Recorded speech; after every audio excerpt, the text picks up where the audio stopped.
Dr. Seuss's life wasn't without its dark chapters, and one of the most heartbreaking involved his first wife, Helen. After discovering he'd been unfaithful, with her own friend no less, Helen tragically ended her life. Her final note revealed just how deeply she had been hurt. What makes this story even more gut-wrenching is that Helen was the one who believed in him when no one else did. She saw his potential, encouraged him to write, and ultimately helped shape the Dr. Seuss we all know today. The fact that he betrayed her trust makes it all the more painful. Now we will together explore the story of Dr. Seuss's life. Theodor Seuss Geisel, better known as Dr. Seuss, grew up in Springfield, Massachusetts, in a family that owned a brewery. His early years were comfortable until Prohibition hit and shut down the family business. Fortunately, his father had connections and managed to secure work elsewhere, keeping the family afloat. But life wasn't all smooth sailing.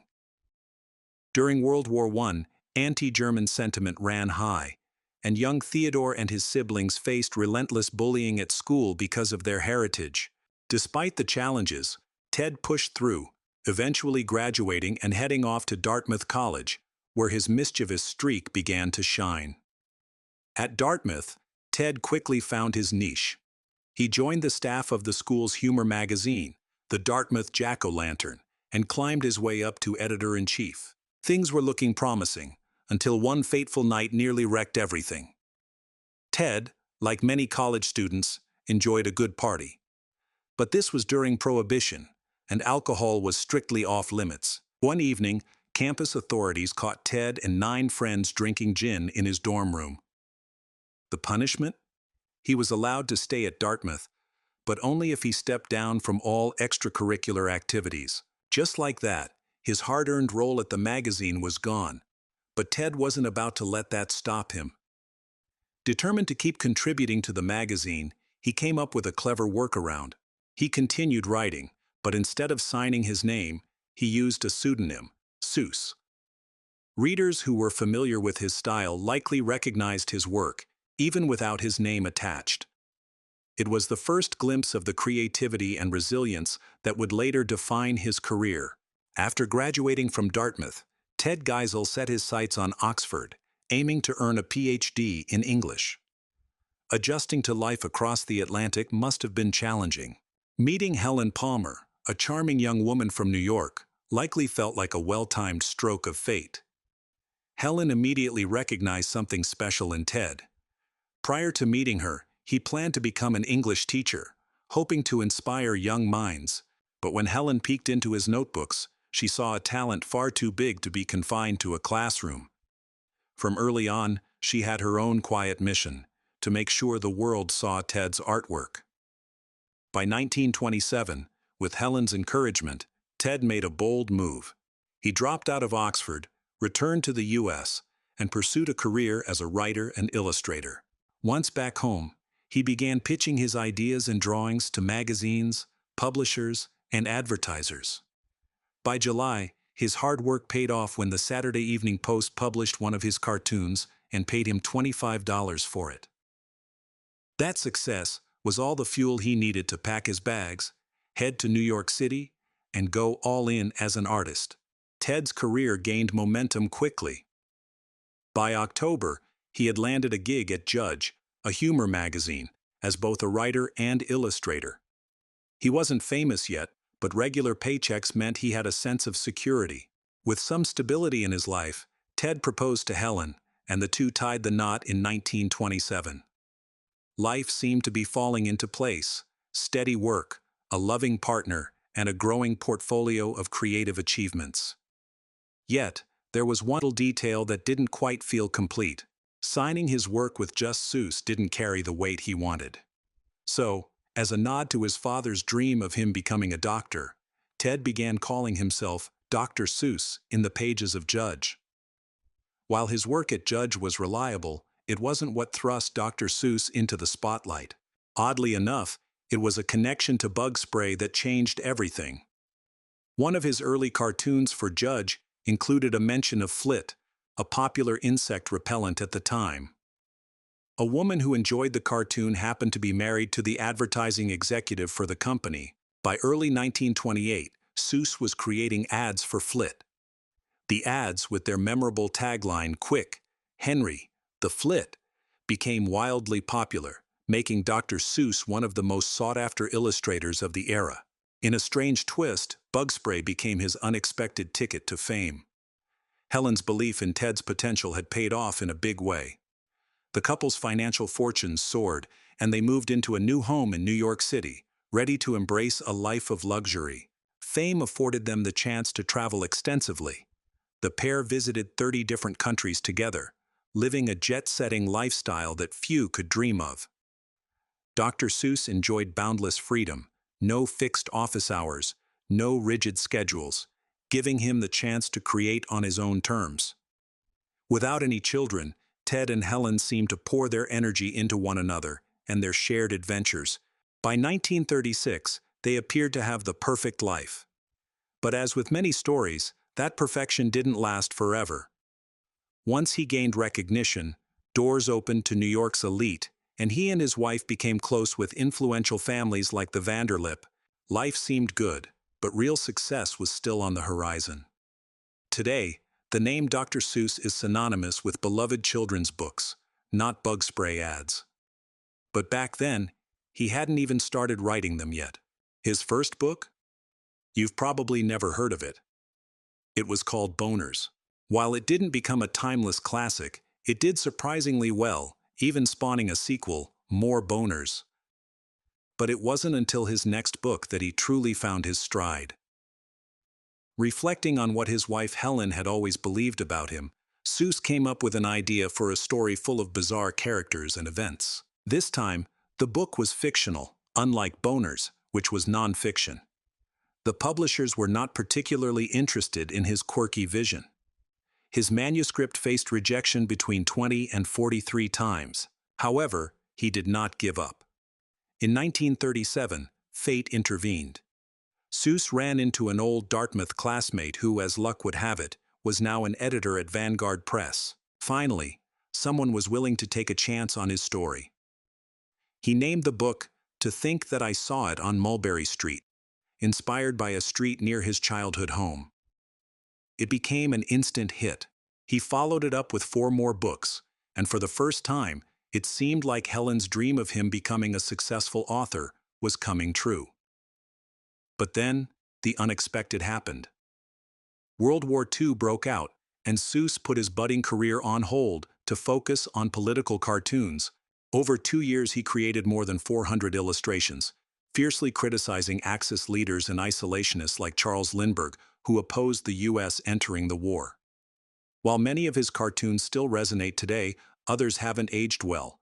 For example, some of his work perpetuates harmful stereotypes about Japanese Americans, portraying them as untrustworthy and dangerous.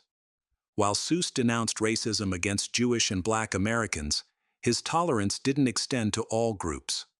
One particularly troubling cartoon depicted Japanese Americans being handed explosives, implying they were enemies within. Before the U.S. officially entered the war, Seuss was simply a concerned citizen using his art to make a statement. By 1942, however, he took a more active role in the war effort. He enlisted but wasn't sent to the battlefield. Instead, he became the commander of the Army's first motion picture unit's animation department. Once again, his work often targeted the Japanese. For his contributions, including the creation of influential films, Seuss was awarded the Legion of Merit. One of his most notable works was Our Job in Japan, which later served as the foundation for the Oscar-winning documentary Design for Death. Dr. Seuss's path to becoming a household name was anything but straightforward. From rubbing elbows with the elite to facing countless rejections, and from creating whimsical books to producing wartime propaganda, his story is one of resilience and complexity. During World War II, Dr. Seuss was deeply involved in creating propaganda for the war effort. One notable project was Our Job in Japan, a film that presented a biased portrayal of Japanese culture, aiming to convince American soldiers that their Japanese foes were relentless and had to be defeated at all costs. Perhaps the grim realities of the war left Seuss yearning for a brighter chapter in his life, because shortly after the war ended, he and his wife Helen relocated to California. Maybe Helen saw this as a chance for a fresh start, but unfortunately, it marked the beginning of a difficult period for them. Having gained experience in filmmaking during the war, Dr. Seuss decided to try his hand at creating a movie for general audiences. The result was The 5,000 Fingers of Dr. T, a film bursting with the whimsical and surreal imagery you'd expect from Seuss. However, audiences weren't ready for something so out of the box. The movie flopped both critically and financially, so disastrously that Seuss never ventured into filmmaking again. Yet while his film career fizzled, his books were soaring to new heights. The 1950s proved to be a golden era for Dr. Seuss. During this time he penned some of his most iconic works, including If I Ran the Zoo, Horton Hears a Who, and How the Grinch Stole Christmas. But one book in particular catapulted him to legendary status. In 1954, a Life magazine article highlighted a troubling issue. Children were struggling to learn to read because their books were dull. An executive at Seuss's publishing house saw this as an opportunity and challenged him to create an engaging book for young readers. The catch? He had to use a list of just 250 simple words that first graders should know. The result was The Cat in the Hat, a masterpiece that transformed Dr. Seuss from a celebrated author into a cultural phenomenon. His vibrant illustrations and playful storytelling, combined with the publisher's straightforward vocabulary, struck a chord with readers. Decades later, the book remains a staple in early literacy, selling an impressive 452,000 copies in 2009 alone, more than 50 years after its release. Seuss followed up with other beloved educational classics like Green Eggs and Ham and One Fish, Two Fish, Red Fish, Blue Fish, solidifying his place as a literary giant. But while his career was reaching dazzling heights, his personal life was unraveling. Around the time The Cat in the Hat was published, Helen began to experience persistent health issues. Despite her unwavering support for her husband's career, her condition only worsened as the years went by. In 1967, tragedy struck. Helen took her own life, leaving behind a heartbreaking note that revealed her inner turmoil. She expressed feelings of failure and despair, writing about how she felt trapped in a downward spiral with no escape. Despite her deep love for her husband, she confessed that she couldn't imagine life without him and felt consumed by his success. Helen's death cast a shadow over Dr. Seuss's life, a stark reminder that even the brightest successes can be accompanied by profound personal struggles. It's no secret that Helen's death had a profound impact on Dr. Seuss. In the aftermath, he admitted to battling dark thoughts, even contemplating drastic actions like starting over entirely by burning down their home. But it wasn't just grief that consumed him. There was also an overwhelming sense of guilt for how his actions had affected her. Helen's final note carried a haunting message. She wrote that her departure might spark rumors, but he could explain it away by saying she was simply overworked. She reassured him that his reputation, both among his friends and fans, would remain intact. She even asked him to occasionally remember the happy times they had shared over the years. But why did Helen believe her death might stir up rumors? And what exactly was at stake for his reputation? The truth emerged after her passing, and it painted a complicated picture. Just 8 months after Helen's death, Dr. Seuss shocked many by marrying Audrey Diamond. If the timing seemed abrupt, it wasn't entirely unexpected. The two had met previously at a social gathering, where sparks flew almost immediately. Dr. Seuss became captivated by Audrey, and the feeling was mutual. After Helen's death, they wasted no time making their relationship official. Dr. Seuss was fully aware of how it all looked, marrying Helen's friend so soon after her tragic passing. He even wrote to his friends, pleading for their understanding.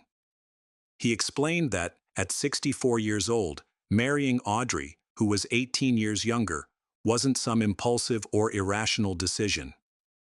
Instead, He described it as an inevitable step in his life. He asked them to trust him and his judgment. Their wedding was a private affair, and no friends were invited.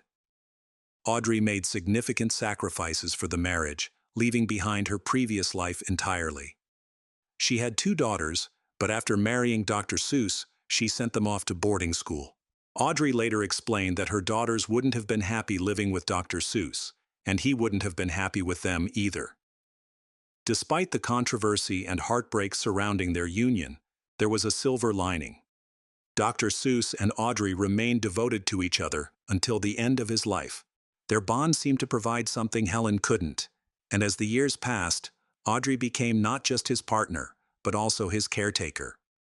When his health began to decline, especially as glaucoma took a toll on his vision, Audrey was by his side. The couple stayed together until Dr. Seuss passed away in 1991 from cancer.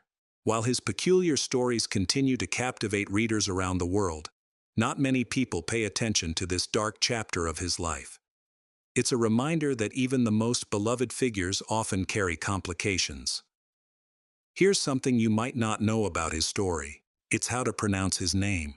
Believe it or not, we've all been saying it wrong. Apparently, Dr. Seuss himself clarified that his name actually rhymes with Zois. Surprising, right? But let's be honest.